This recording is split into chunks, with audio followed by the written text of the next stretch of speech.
Thank you for watching, liking, commenting, sharing, and subscribing right now. When I went to register the domain lockergnome.com for $70 way back in the day, like, mid 90s, I remember getting all excited thinking, someone's gonna get it, someone's gonna get it. Locker Gnome. I could have had any domain on the planet, and I chose Locker Gnome. Not Gnome. And it's been with me ever since. Why? It was a high school nickname, and I was all excited. I thought, someone was going to snap it up. It's a hot property. Little did I know. But there are people out there who do purchase domains, but then they don't do anything with them. They just sit on them. Or they run advertising on them, and they may have purchased a domain name that's spelled kind of like the domain name that is a popular one, and if someone runs a typo or types something in incorrectly, and it goes to the incorrectly spelled domain that happens not to be the official domain, then they're served advertising and pop-ups and just nasty stuff potentially. Well, the people who purchase domains and don't do anything with them other than possibly try to auction them off to the highest bidder or just serve advertising, they're cyber squatters. Someone in the chat room asked, well, what is cyber squatting? Well, it's essentially seeing a domain that may have a value, may not have a value, picking it up and then using it for just nothing, really. I mean, it's one thing to purchase a domain, then do something with it. But it's something else to purchase a domain name, not do anything with it except for just knowing that you're going to serve ads on it. I mean, that really doesn't help the web, and I realize there are some out there who probably got 10, 20, 30, 84 million domain names registered and do nothing but serve up ads on these domains. It boils down to what you want to do. I don't think that cyber squatting is a good thing. I think it does more harm than good. I know some people make it a very healthy living off of cyber squatting. I, however, try to keep the domains that I purchase an absolute minimum. I have purchased domain names that I thought were kind of fun in the past, and I just kind of let them lapse. It's kind of like, this would be a fun domain to have, and then eventually just kind of let it go.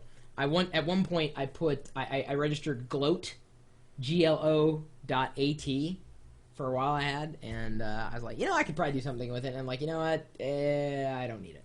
It's gone. So yeah, I had, I didn't really use them for advertising necessarily, but some people, that's what they do.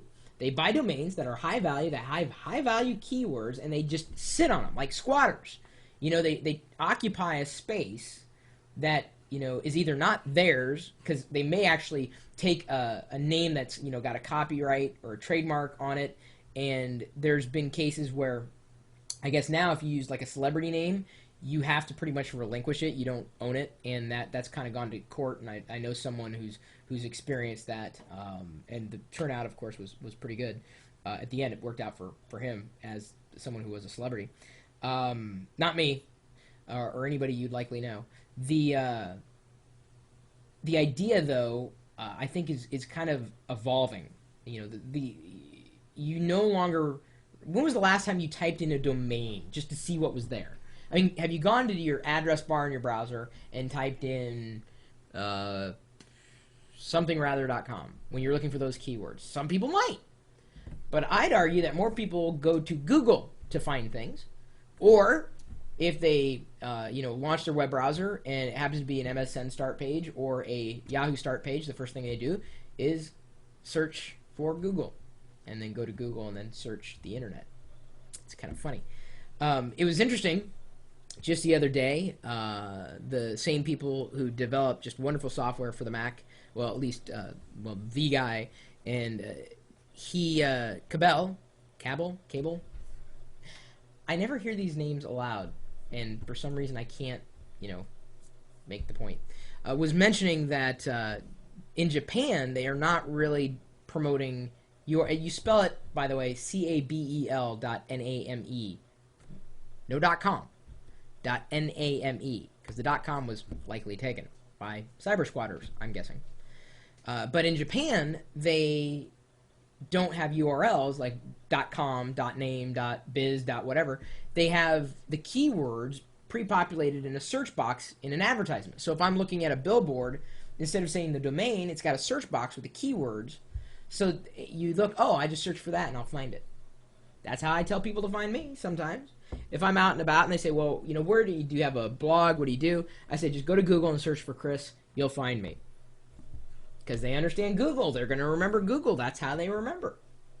And I think I'm in complete agreement. I think eventually it's going to get to the point where, you know, people are just going to search for things on keywords, and the most relevant or you know, result is the one that's going to surface, and that's really all they care about is that first result. It's like press the I'm feeling lucky button. Google does a pretty good job with that. Of course, I still like searching for things, you know, just to get all the results as much as I possibly can, and then filter from there.